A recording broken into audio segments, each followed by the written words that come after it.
Hoje nós vamos começar, a partir do item 2 da nossa apostila, do capítulo 19. Só que aí pedir a Rosana para ler para a gente, nossa oradora oficial.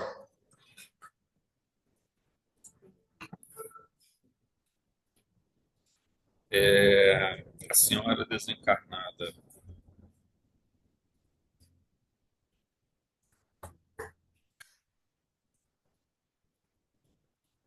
Senhora, Pode.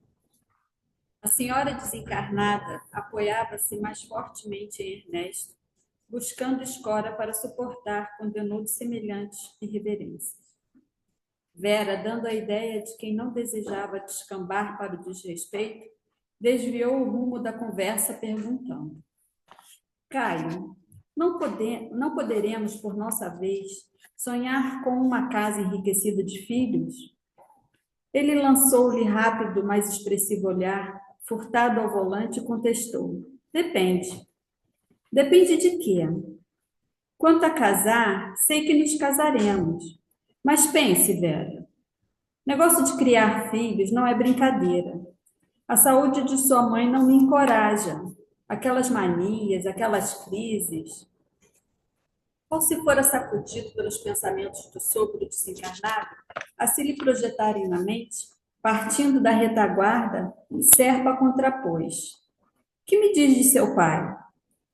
A jovem, perspicaz, lembrou-se imediatamente de que o genitor encontrara a morte em condições idênticas à da senhora Serpa. Mas, temendo falar nisso, mentiu com a intenção, asseverando: Meu pai era homem robusto, de saúde impecável. Sempre moço, passava para muita gente como sendo meu irmão. Que lhe teria marcado o fim? Operou-se de umas verrugas sem importância e não teve o cuidado preciso. Antes da cicatrização perfeita, começou a cavucar um jardim. Cortou-se e adquiriu a infecção que o levou.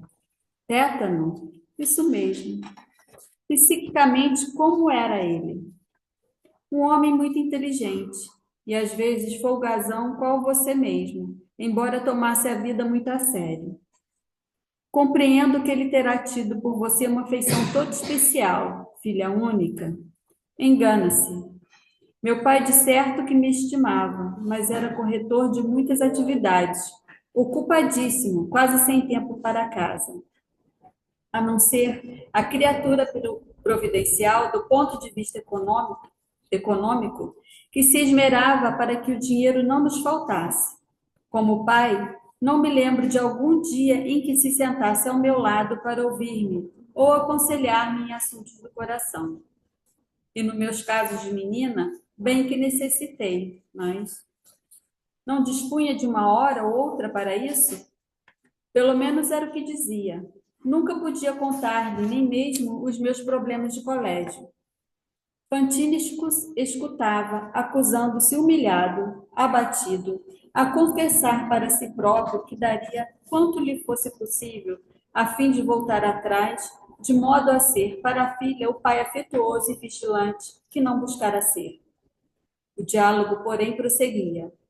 Certamente, em compensação, você contou com carinho materno. Também não. Desde cedo, percebi que minha mãe é irritadiça, desanimada. Gosta de estar só e, conquanto não me negue atenção, até hoje manda que eu me decida em tudo por mim mesma. Ela e seu pai viviam bem? Nada disso.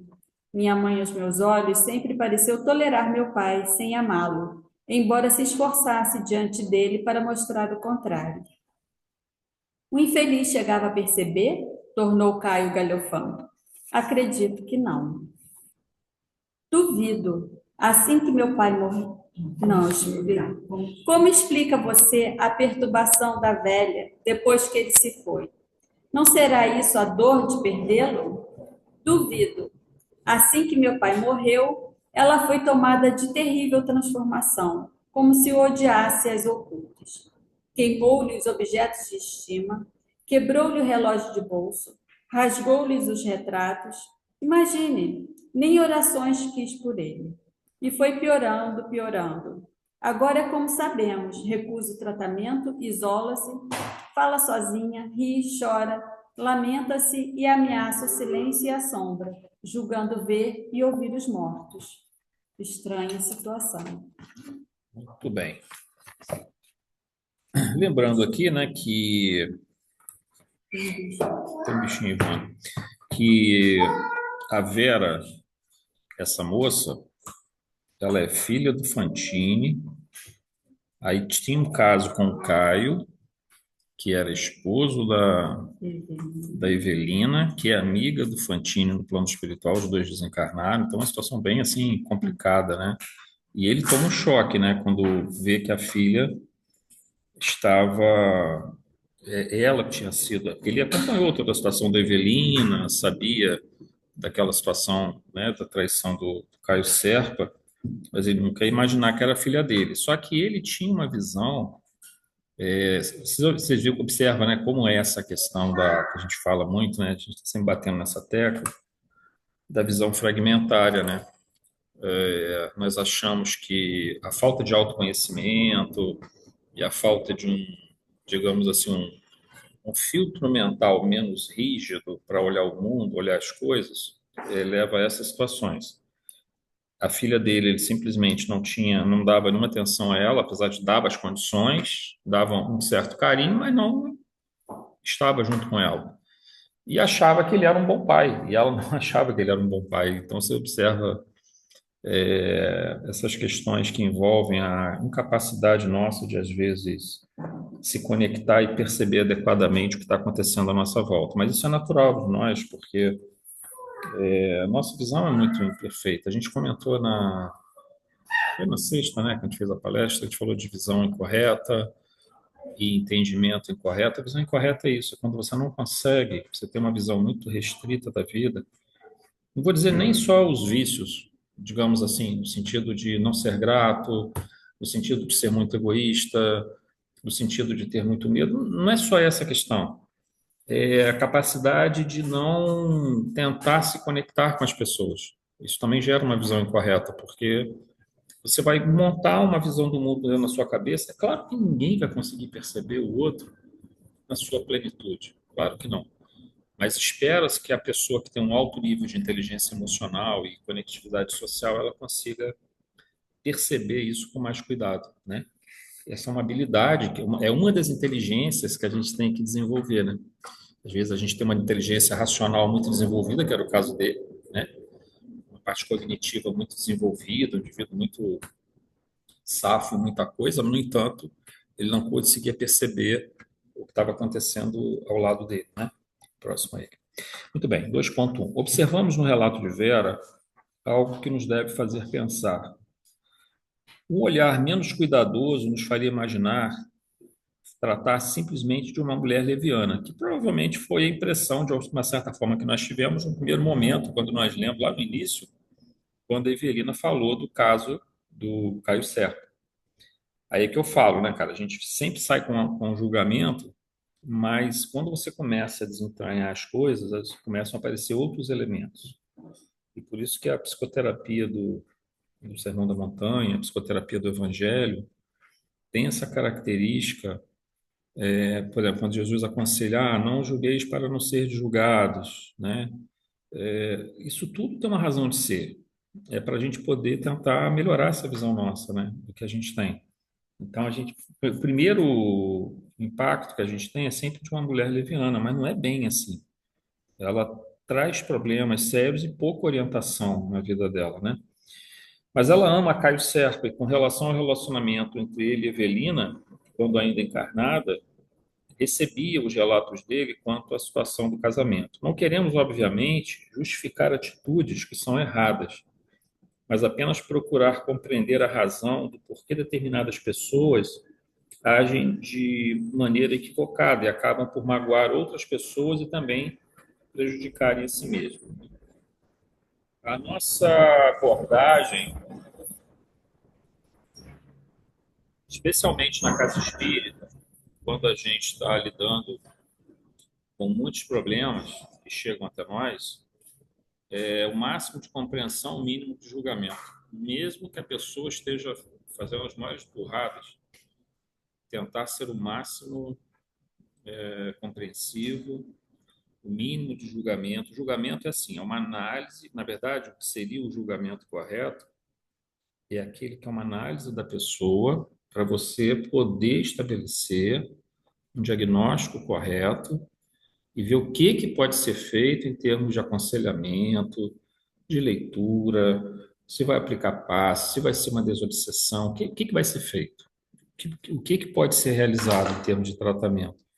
Então, o julgamento que me refiro à análise do problema, entender qual o erro da pessoa é nesse sentido, mas a gente não deve fazer julgamentos. E na desobsessão, a mesma coisa, manifesta-se o espírito. Ele está se vingando de coisas do passado, tem outros motivos. Tentar, na medida do possível, ser o mais neutro dentro do processo para que a gente possa ajudar, senão a gente não vai conseguir ajudar. Se a gente partir para o julgamento, a gente não vai ajudar. E às vezes é uma pequena mudança que vai, uma palavra, um tipo de abordagem diferente vai mudar a percepção daquele espírito ou daquele encarnado, né? Muito bem. 2.2. Observemos que o relato de Vera demonstra que a falta de exemplos, de ensinamentos e conselhos, e principalmente de carinho dos pais, acabam por fragilizar os padrões de referências que crianças e jovens precisam ter. A ausência do pai e da mãe, a ausência dele, botei entre aspas, né, que é uma ausência no sentido de não estar ali presente, não estar fisicamente presente, mas não estar emocionalmente presente, né? E da mãe representa um fator prejudicial à formação do ego. Aí, ainda que a experiência espiritual e os valores adquiridos nas vivências passadas possam ser um antídoto para esses problemas, é inegável que muitos espíritos necessitam de mais apoio e presença de pessoas que lhes tragam carinho e referências de bom comportamento. Que, na verdade, é assim, gente, tem pessoas que não precisam disso. Tem espírito mais maduro, ele vai viver numa situação difícil pra caramba, não tem apoio de pai, não tem apoio de mãe, não tem apoio de ninguém, ele vai ser uma pessoa resolvida na vida e que vai até ser uma pessoa bondosa, mas só que você não pode tirar esse ponto fora da curva como um referencial, porque na verdade não é, na média não é assim, né? Na média, no nosso caso, questão do nosso planeta, tem que ter muito cuidado com a criança. E outra coisa, a criança na fase de formação, vamos dizer, nessa formação, no caso, por exemplo, a Valentina, nessa fase que ela está, eu estava até lendo isso outro dia, não me lembro agora qual foi o livro, cara. Me esqueci agora que estou lendo tanta coisa que não estou mais nem guardando mais o nome dos autores, já esqueci, já desisti de guardar o nome dos autores, só guardo o conteúdo mesmo dos livros. Mas, por exemplo, nós temos uma quantidade de trilhões de sinapses, tá? No nosso cérebro. E nas novas formações, são algumas dezenas de bilhões de sinapses que, se a gente estiver praticando leitura, alguma atividade cognitiva, tocando violão, sei lá, preparando uma palestra, qualquer coisa, qualquer atividade cognitiva, ou que trabalhe uma das inteligências, que não é só a racional, nós estamos criando novas sinapses, né? Então, se nós estivermos tendo uma atividade média do nosso cérebro, aí quando dá um exemplo, vou chutar o número aqui, tá? A gente cria, por exemplo, 20 bilhões de sinapses por dia. Lembra? Nós temos 100 bilhões de neurônios e cada um desses neurônios podem se conectar a 10 mil outros neurônios. O axônio dele pode soltar 10 mil ramificações para se ligar aos dendritos de outros 10 mil neurônios. Então, você pega 100 bilhões, 100 trilhões, 100 trilhões, um quatrilhão de conexões sinápticas que nós temos, mais assim, a grosso modo, podemos ter a grosso modo no nosso cérebro, até mais ou menos, né? Então a gente forma, vamos dar um exemplo aqui, 20 bilhões de sinapses por dia. A Valentina está formando 40, 50 bilhões. Só que ela, o que acontece? Nessa fase da infância, a criança ela está tentando aprender tudo. Então ela começa a formar muita sinapse, muita sinapse. Só que ao mesmo tempo que ela forma muito, ela também, muitas ela descarta. Vai descartando porque não precisa. Então, ela está numa fase de aprendizado muito intenso. Quando falta carinho para a criança, até os 7, 8 anos, mas principalmente. Depois ele tem efeito, mas nessa fase ainda mais intensa em termos neurológicos, estou falando em termos psíquicos e espirituais. Em termos neurológicos, em termos de desenvolvimento cerebral, uma criança de 7, 8 anos de idade, se ela não teve carinho, e quando é até 2, 3 anos, é mais problemático ainda. Acho que até não dizer, eu acho que até 6 meses. Não, vai um pouquinho mais, vai um pouquinho mais. Mas quanto mais novinho, mais intenso é o efeito. Os presídios femininos, inclusive as presidiárias, elas ficam com seus filhos até 6 meses por causa disso. Ele, assim, à medida que o tempo passa, eu falo 7, 8 anos, né? Porque ainda está ocorrendo isso, mas quanto mais você desce, mais intenso é o efeito, né? Por exemplo, 6 meses, o efeito de não ter carinho é devastador. É devastador. Devastador para o emocional da criança. Isso é um troço que...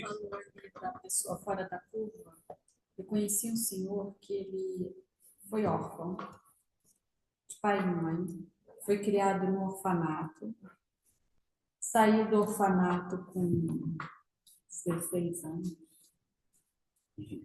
Não, ele saiu com 16 anos. Aí ele começou a vender jornal na rua. Aí depois ele começou a comprar jornal para vender. Depois ele comprou o jornal. Aí ele veio embora para o Rio. Ficou no Rio tempo, depois foi para o Sul. Abriu uma fábrica. Era na Rua dos Fardos. Ele criou a Rua dos Fardos. Aí mandou os filhos para estudar. Casou, né? Mandou os filhos estudar nos Estados Unidos. Os filhos estudavam, moravam nos Estados Unidos. Veio para Vassoura. Ele teve câncer, morreu aqui. Você precisava conversar com ele.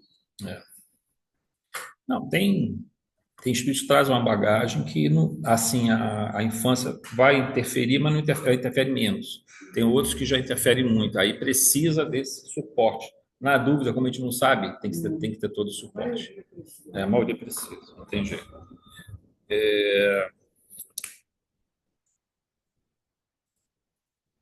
Em uma visão um pouco mais abrangente, ainda continuando no 2.2, tá, gente? Em uma visão um pouco mais abrangente, podemos dizer que toda a evolução do espírito está relacionada a interações com inúmeros indivíduos, interações afetivas, emocionais, interações cognitivas e ainda referências que são trazidas por espíritos mais evoluídos e experientes e que encontramos em muitas etapas de nossa jornada. Precisamos imensamente de interações com outros espíritos. Aqui me refiro tanto a encarnado quanto a desencarnado, tá?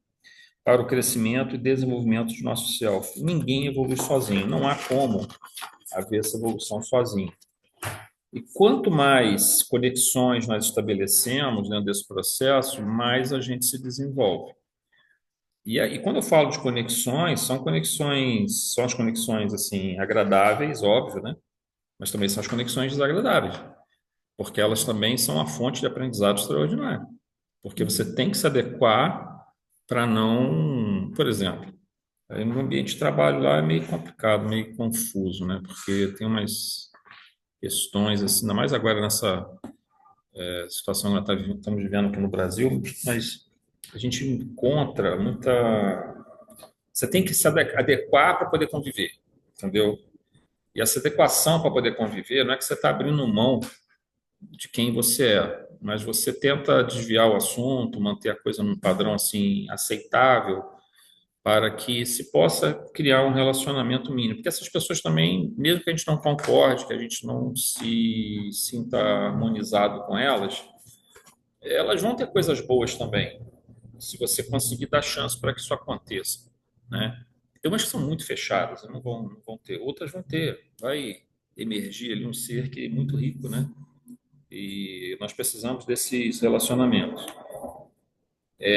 2.3. Por isso, nos dias atuais, as rápidas evoluções tecnológicas, com repercussão direta na área de comunicação, facilitando o acesso a interações, informações e mais ainda, tornando que como que culturalmente obrigatória a velocidade e variedade crescente dessa busca, fazendo parecer obrigatória essa necessidade de uma múltipla e variada interação e essa desenfreada busca de informações, surge assim uma marca registrada desse momento da humanidade.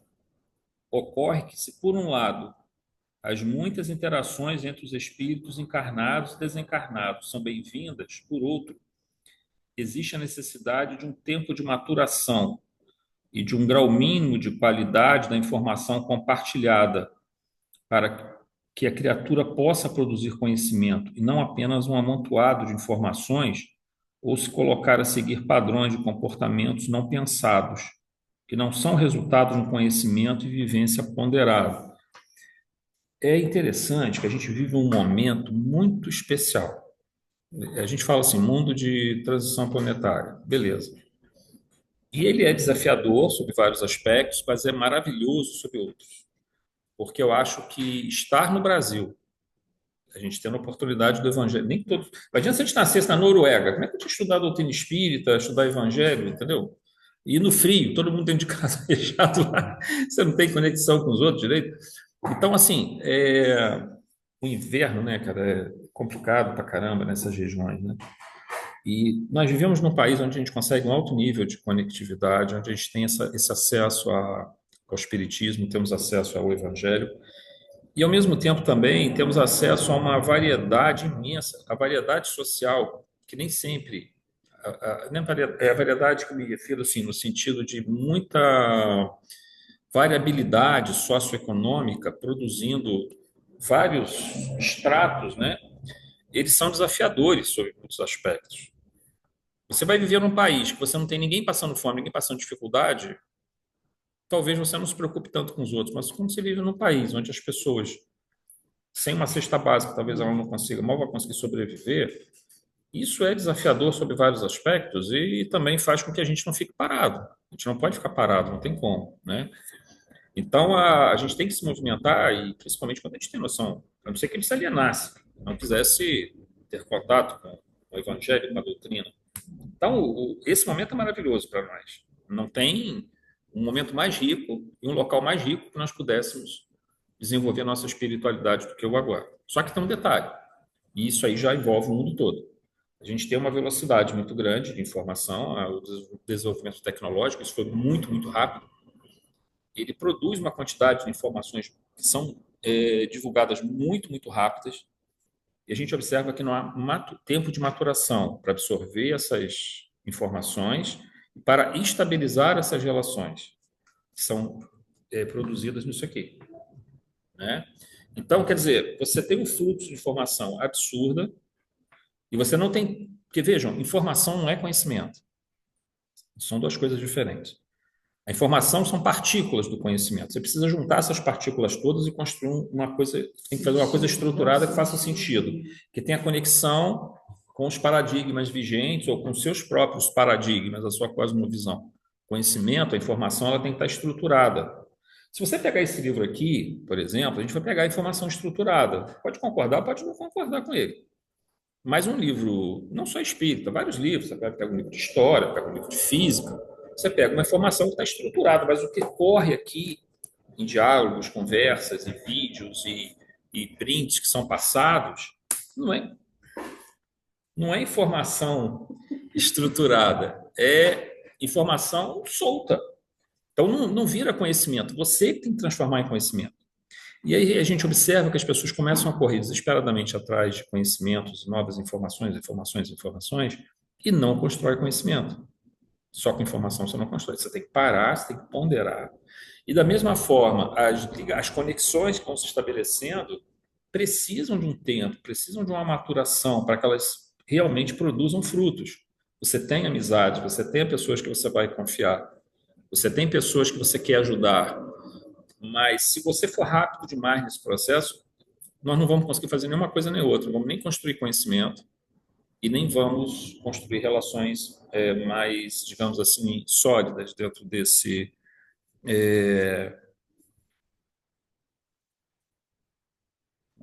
Sim, informação não é conhecimento. Não, o conhecimento por si só ele também não é sabedoria. Sabedoria, eu costumo dizer que sabedoria é o conhecimento a serviço do bem, né? O conhecimento, é porque a Valéria colocou aqui que o conhecimento... Informação não é conhecimento, isso é correto. Informação é um fragmento do conhecimento, né? Você precisa da informação para produzir conhecimento. E o conhecimento a serviço do bem, a serviço de algo mais de algo maior, de um plano maior, aí nós vamos chamar de sabedoria. Só o conhecimento por si só não produz sabedoria, Isso tá? dá muito trabalho, né? É trabalhoso. E as pessoas hoje em dia não querem isso, né? Elas querem passar a informação sem ter o conhecimento. Elas replicam e replicam replica, e já aí... vira PhD, se acha. E vai em Nossa, eu frente. passo por isso por pessoas muito próximas a mim, que isso me dá muito nervoso, porque eu fico, gente, não se dá nenhum trabalho de pesquisar, de ler sobre, e aí só fica me passando a informação, me passando, ainda mais nesses, né, no WhatsApp, grupo de WhatsApp, e aí, assim, não passa para Não uma faz pessoa, não faz nenhuma triagem, né? sai passando para todo mundo, e aí, assim, algumas pessoas vão cair na mesma coisa que ele, né, ou que ela, Sim, tipo, sim. não vou ler aqui e aquilo vai virar verdade absoluta. E isso vai virando uma bola de neve, né? Porque as Espalha pessoas não muito querem rápido. saber se Foi o que a aquilo é Paula ou não é. falou no domingo, né? Eu li o livro dos Espíritos. Eu li o livro da codificação toda. Já sei tudo. Não sabe nada, não é? E são A coisas gente está tão... estudando isso aqui. Olha quanto tempo a gente está estudando esse livro. E o Zé pegou trechinho por trechinho, mastigou tudo e está dando para gente. Mastigado. Aí você vai falar assim, eu já sou doutoranda nesse livro. Não é. Não. Você pegou o conhecimento dele. E o seu, né? Para a gente criar o nosso. Ele está dando material para a gente criar o nosso. Cada um vai Não é? desenvolver o seu Aí aprofundamento de cabe a conhecimento. cada um estudar e aprofundar Sim, aquilo que ele fazer os links com as outras leituras que fez, com a sua experiência. Aí pega, estou lendo outro livro e está assim, olha só, isso aqui é da mesma linha que o Zé falou lá no estudo de segunda-feira. Olha, posso entregar isso aqui. Isso se torna um conhecimento. Vai sendo Você falou, amarrado, construído. a você joga assim, a gente tem que considerar que a gente usa vida com IA. Tem a IA, o que está acontecendo? A gente está observando uma coisa. Ela está sendo usada... O que acontece? A IA é assim, ela, por exemplo, lá na Caixa, a gente está usando lá, tem uma IA da Caixa lá, o chat da Caixa, e usa uns de fora também. Só que o que acontece, cara? Ele é muito bom para tarefa, assim, a IA é um desafio que a gente não consegue mensurar ainda o que ele vai produzir. Esse é um outro assunto. Mas, assim, a nível prático, é bom lá no que se refere, assim, por exemplo, você quer procurar uma informação normativa.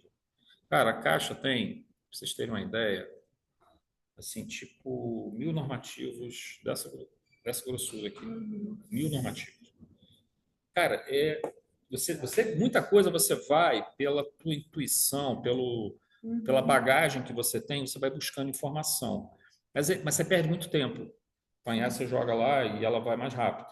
Não, eu acho ótimo, Zé. Eu acho Só que aí o pode que ser acontece? Só usada que começa a preguiça mental, né? Sim. Aí o que acontece? O passo seguinte. Gente, Não, eu quero. Fazendo faculdade hoje em dia, Estão tem fazendo estudo. trabalho, As estão pessoas fazendo trabalhos botam com isso. no Aí chat começa a GPT, perigo. E o trabalho está pronto. E a pessoa estudou, E você sabe que. leu. E você O sabe que. problema da medicina hoje em dia. Nossa, eu ia falar agora. Vai lá, Mas isso já está sendo usado. Hã? E isso já está sendo usado pelos Não, e você médicos. sabe o que vai acontecer? Você sabe o que vai acontecer? Daqui a 10 anos, já aconteceu isso, né? Quando Do pega QI o QI diminuindo. de 10 anos para cá caiu, e o QI daqui a 10 anos vai cair muito mais do que caiu de 10 anos para cá, porque as pessoas vão ficar preguiçosas. Então a gente tem que tomar muito cuidado com isso. E era para ser o contrário, né? Deveria ser o porque contrário. tá Tem subindo. pessoas pegando, A gente, tá pedindo descendo. resumo do livro. mas isso já faz tempo. Aí, quer dizer, você pede o resumo do livro, você deixou de pegar um monte. Olha a quantidade de coisa que a gente pega quando a gente vai buscando as Quando eu fiz entrelinhas. biologia, há anos atrás, o professor mandava a gente ler até... Tem um livro maravilhoso de biologia, esqueci o nome. Aí era a prova do livro. Você lê o livro, lê. Tu me conta a história? Conta a história. Não conto. Não conto. É bem... Conta sério, né? Então, assim, você pega um livro, cara. Um livro, ele é uma coisa muito rica, porque você, quando pega um bom livro, você começa a ler ele, Vida, experiência inacabada. É. Maravilhoso. você começa a fazer links com um monte de outras informações. Aí você para um pouco, deixa você para maturar aquela informação, e aí esse livro vai dando um monte de... É como se ele soltasse várias vários tentáculos, assim, cada um deles te direciona para um outro livro, para uma outra ideia, para uma outra coisa que você leu, mas tem que dar tempo de maturação. A gente não consegue, se a gente pegar simplesmente e fizer um resumo disso, cara, não vai fixar aquilo, porque você não teve trabalho de construção. Quem fez a construção para você foi o chat. Então, o que vai acontecer? Vai haver uma diminuição para quem, assim, e como a maioria vai embarcar nessa onda, isso é quase inevitável, porque nós vamos ter uma diminuição seríssima da capacidade cognitiva. Eu fico com pena das crianças. Não, Porque elas já estão dentro da... Era para ser uma ferramenta ótima, mas... Como que... Não, Já algumas gerações eles já não lê mais. Tem um site já não lê. Resumo de livro de 400 folhas em 12 minutos. Em áudio, né? Audiobook. Pô, como você vai conseguir não consegue. Uma informação de 400 páginas em 12 minutos? Não vai conseguir, não tem jeito. Eu acho que até você vai pegar 1% do livro. Está entrando muito nessa coisa da informação mesmo, né? Essa pessoa que fica passando os vídeos assim, aí entrou uma nessa semana, na semana passada, falando assim, vi um vídeo de um médico falando que arroz dá câncer.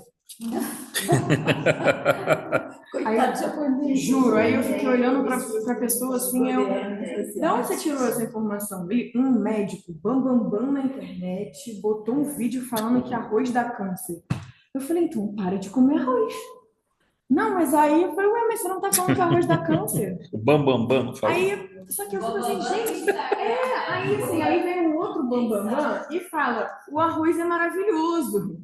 Entendeu? Então, assim, você tem que dar pelo menos um trabalho de você pesquisar se o arroz mesmo dá câncer. Porque aí vai fazer o seu trabalho. Começa aí disparando o troço, né? Para todo mundo. Mas não, e é isso. E aí espalha para todo mundo e aquilo vira pura verdade para cada pessoa. Jesus falar, o mal nunca entrou pela boca do homem. O mal é o que sai da boca do homem. Vamos lá. Nossa, é impressionante, é difícil. Ocorre que, se por um lado, as muitas interações entre os espíritos encarnados e desencarnados são bem-vindas... não, já temos isso aqui, né? Do outro lado. Por outro lado, muitas interações sociais não são necessariamente conexões com qualidade ou profundidade. Às vezes, pelo contrário, criando uma falsa impressão de boa conectividade social.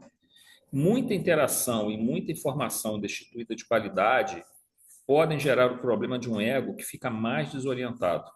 Por isso, em um mundo que muda tão rápido e as informações e interações são tão numerosas e pouco ponderadas, o papel dos pais assume ainda maior importância.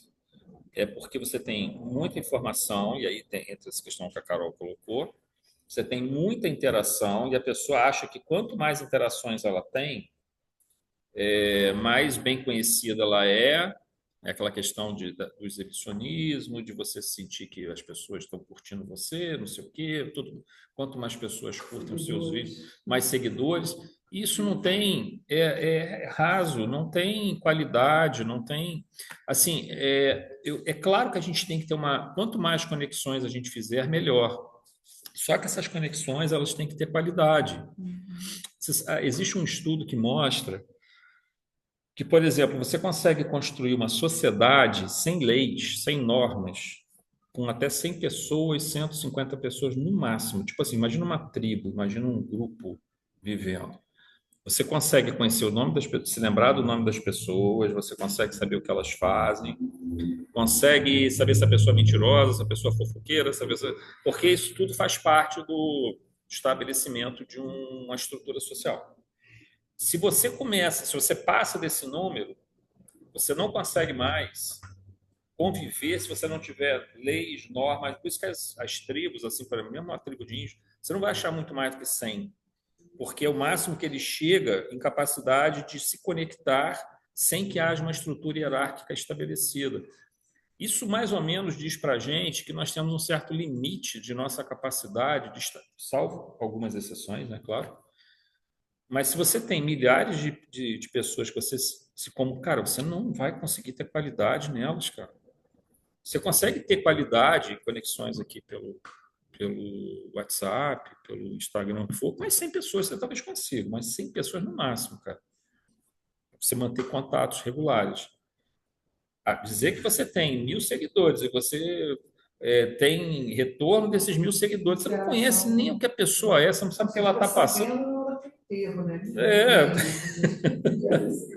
Entendeu? Não dá. Então, assim, tudo isso é um problema. A informação em excesso, a interação em excesso, sem qualidade, também é um problema, porque está criando uma geração que não sabe estabelecer conexões verdadeiras. Isso é muito problemático do ponto de vista da evolução espiritual, entendeu? Muito problemático, tá? 2.4. O relato de Vera sobre o comportamento de sua mãe após a desencarnação de Ernesto parece indicar um completo desequilíbrio mental da mãe dela, né, da mãe da Vera. E que, conforme veremos, virá da ação sistemática de um obsessor que nutria o ódio por Ernesto, conforme havíamos visto no que foi relatado no capítulo 11. O fato de um obsessor atingir um ente querido de seu inimigo, que ele está fora de acesso como forma de feri-lo, deve ser entendido em um espectro mais amplo de comprometimentos kármicos anteriores e também de padrões de comportamentos equivocados por conta do médium a ser obsidiado, que mesmo sem um vínculo kármico direto, se for o caso, abre brechas para que espíritos em perturbação dele se aproximem e desencadeiem obsessões que, no final das contas, apesar de todos os problemas que trazem, também proporcionam possibilidades para que aquele médium que se mantém em desequilíbrio finalmente deixe a condição de comodidade evolutiva para ter que enfrentar as mudanças inevitáveis que se fazem necessárias para a retomada do processo de cura. O que acontece aqui? Imagina só, você tem um obsessor, ou pelo menos assim, não um obsessor, você tem um inimigo espiritual, e ele não consegue encontrar em você uma brecha. Digamos que você se mantenha moralmente equilibrado, realizando uma tarefa do bem, ou então, às vezes, você nem está envolvido numa tarefa de natureza filantrópica, espiritual que seja. Às vezes é só o teu trabalho, mas você é uma pessoa muito focada, equilibrado, focado e não dá brechas. O que ele vai fazer? Às vezes ele vai encontrar brecha num médium, não necessariamente muito ostensivo, mas um médium com relativa que é da facilidade, tipo, próximo do indivíduo, que não está equilibrado e ele vai afetado. Vai dizer, pô, mas aí um ente querido, uma coisa assim. Mas assim, mas espera lá, mas aí não é justo. Aí é aquela questão que eu falo. Primeiro você tem que entender as conexões kármicas anteriores. Se não existem conexões kármicas, se não há com o médium, mas há a necessidade daquele médium de reparar outros equívocos. Então ele vai ser meio que um instrumento para atingir o inimigo daquele obsessor, só que ele precisa passar por aquilo também, apesar de não ter um vínculo com o obsessor direto. Para ele, vai ser uma necessidade dele se melhorar, dele se transformar e até dar um direcionamento adequado a essa mediunidade.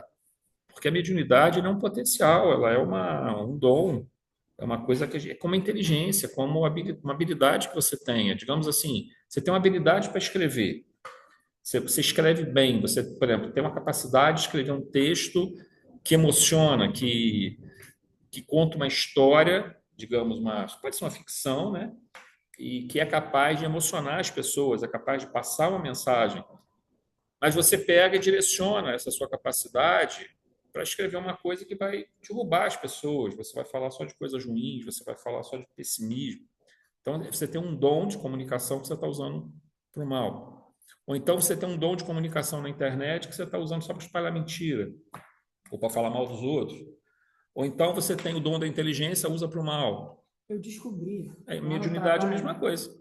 Que existe perfil, não sei se é Instagram ou Facebook, não sei, que tem foto de todos os corpos que já...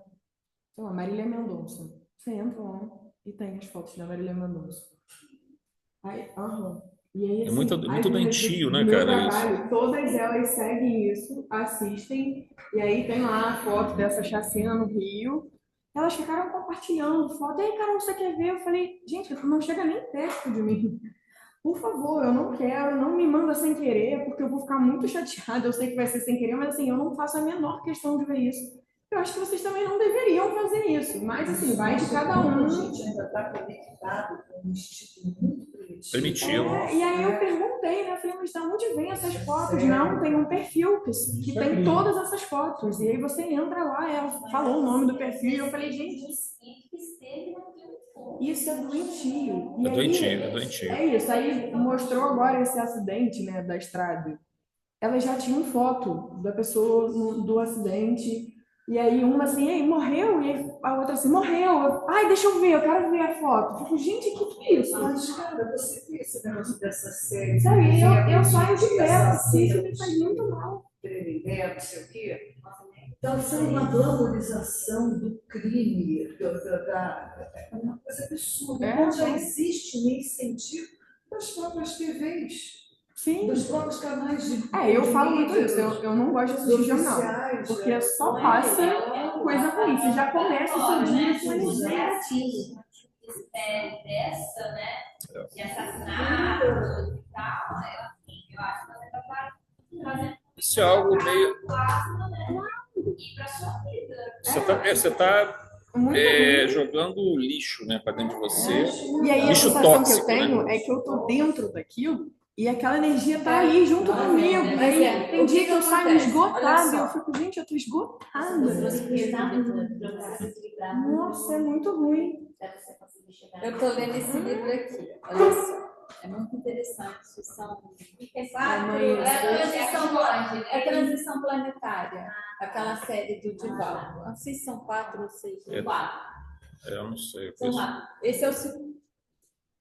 Então, o Manuel Filomeno de Miranda, eles estão numa cidade, né? Espiritual. Aí, o que acontece? Quando eles saem, eles falam assim, nossa, por que está tão escuro? É a nossa psicosfera. São esses pensamentos, sabe? São essas atitudes. Que a Terra, apesar do Sol, ela fica no escuro. Eles veem a Terra no escuro. Do Apesar ponto de do vista Sol. astral, tá tudo pesadíssimo, psicosfera. Entendeu? A mãe do Chico, quando foi em Marte, que ela olhou para a Terra não era azul como os astronautas viram. Ela viu a psicosfera da Terra, escura. Entendeu? É isso que a espiritualidade fala para a gente mudar a vibração. Sim. Ajudar a espiritualidade para eles trabalharem e para a gente evoluir também. A gente tem que mudar a vibração. Parar de ver isso, parar de compartilhar isso. E eu Compartilha isso, coisa eu boa, falo, gente. gente, Vê coisa para de boa, pelo amor compartilhar de Deus. isso, porque eu ainda falo, por outro lado também, imaginar a família dessa pessoa, Vendo aquilo. sabendo que a foto pode chegar daquela pra pessoa ela. vai chegar, Pode chegar. completamente né? invasivo. E eu fico, gente, se fosse seu filho, sabe? Você O coloca no lugar. depoimento daquela, Nossa. sobre esse negócio da prisão, tudo depoimento da mãe daquela menina, Nardone, não sei o quê. Eu tô aqui. Ela é o personagem. Então, Ela essas séries todas, elas assistiram sente todas, super filmes, tudo. desrespeitada por isso, né? Imagina todo mundo falando da tua vida, da tua história recente.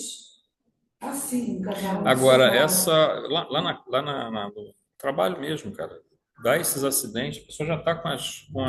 Todo mundo. Aí vem, gente, vem o cá pra você acidente ver do aqui. caminhão Não, já quero ver tinha, isso não. Quero ver isso tinha não. acabado de Para acontecer. com isso. Para com isso. Nossa, é muito ruim. Então, Eu assim- sou da seguinte opinião, o Eduardo ele gosta de assistir jornal de manhã e a gente toma café junto. Mas ele sempre senta na mesa antes. Quando eu sento, ele já mudei o canal. Eu falei, muito obrigada. Porque não consigo. Ele sabe que quando eu sento na mesa, ou mudo do canal, ou desligo a televisão, porque eu falo, eu não vou acordar com notícia ruim já. O meu dia já vai Ele começar tem que péssimo. começar bem, né, cara? Não dá para você começar o Você dia pode assim. pegar uma notícia dessa e começar a fazer a vibração positiva para aqueles espíritos. Sim, Entendeu? ai, Já mas a coisa mexe ruim, a coisa por mais, realmente. a chacina do Rio de Janeiro, então, aquilo Eu- ficou o tempo inteiro. Você pode fazer tudo uma falava sobre isso. concentração, uma vibração dentro aqui, não como Agora, como uma vibração. essa velocidade da informação, né, da tecnologia e da cultura que se criou, de uma comunicação muito rápida, muito abrangente, infelizmente, ela também abre um campo para uma humanidade que está muito assim imatura. Sim. É uma ferramenta muito poderosa na mão de uma criança espiritual, vamos dizer assim, porque você vê, a gente tem tanta coisa boa para compartilhar. Cara, assim, eu aqui, gente, olha, hoje, antes de vir para cá, foi umas 30 pessoas trocando mensagens aqui da questão do nosso trabalho. Às vezes eu estou lá na caixa, o pessoal está me mandando coisas assim, a gente vai estabelecendo um vínculo com um monte de gente, um monte de lugar, Mas que eu falo assim, você estabelece uma qualidade, estabelece uma conexão de emoção com a pessoa pelo sofrimento que ela está tendo, ou então outras pessoas que entram em contato para discutir assuntos, né, da doutrina, outros assuntos, mas, cara, já é um mundo tão problemático, já tem tanto lixo circulando por aí, se a gente não parar, cara, e focar um pouco mais o nosso tempo em buscar coisas boas, a gente não vai sair fora, não vai sair do lugar, a gente vai continuar no samsara, num A ciclo transição planetária só vai circular. acontecer quando a gente mudar. Pode mudar, enquanto não houver mudança individual, não vai ter mudança coletiva. Então, aí eu acho que Não, você sabe que existe um cálculo? Se X%, depois eu vou pegar direitinho, minha filha Cleópatra já está falando isso outro dia, X% de pessoas tiverem com uma frequência, né, que seria através da meditação, da oração, de atitudes, contemplação, gerando essa frequência, a gente já consegue uma transformação bem significativa, porque é isso que está faltando No acontecer. estudo que eu faço no sábado, lá com a Febe, eu gosto muito do Hélio. Você conhece o Hélio? Um senhor. Ele é excelente, maravilhoso as palestras que ele dá.